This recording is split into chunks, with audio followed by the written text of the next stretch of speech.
Oil marketing companies. दूसरा sir? दूसरा है इथेनॉल को लेकर। इथेनॉल के लेके 15% की तो ब्लेंडिंग होगी, अब 20% का उन्होंने वादा किया है, करेक्ट। तो इथेनॉल के लिए भी ये अच्छी खबर आ रही है।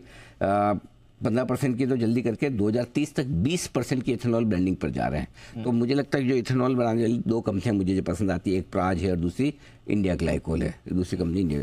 इन दो कंपनियों में आपको खरीदारी का बढ़िया मौका मिल सकता है, क्योंकि प्राइस थोड़ा ज़्यादा भागा हुआ है 4%। इंडिया ग्लाइकोल भी आप देख सकते हैं, दोनों कंपनियां बहुत बढ़िया हैं, जहाँ पर छोटी मोटी दूसरी कंपनियां और भी है। लेकिन आप देखिए अल्टीमेटली क्लीन फ्यूल के लिए गवर्नमेंट तैयार है, और आज पुरी साहब ने इन दोनों ही चीज़ों पर फोकस किया है। एक पेट्रोल डीजल को जीएसटी के दायरे में लाना, दूसरा इथेनॉल की ब्लेंडिंग को बढ़ाना।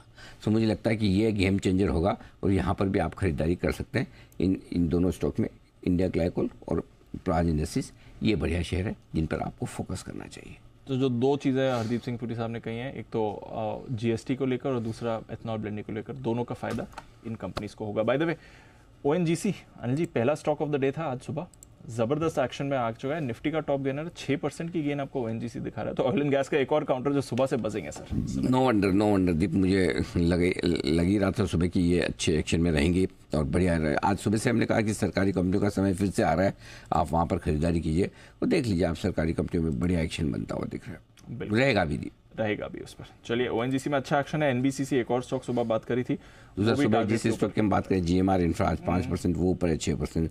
बाकी देखिए ना सरकारी कंपनियों में, जीएमआर को छोड़ दीजिए, ओएनजीसी, गुजरात गैस, आईआरसीटीसी, पेट्रोनेट, कॉनकोर, बेल, ये सारे टॉप गेनर हैं। इसके बाद पीएल का ही आता है जाके, करेक्ट।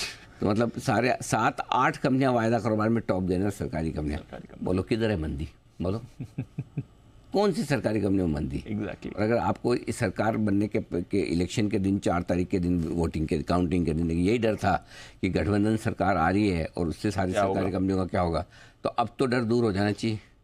अब तो डर तो चलिए।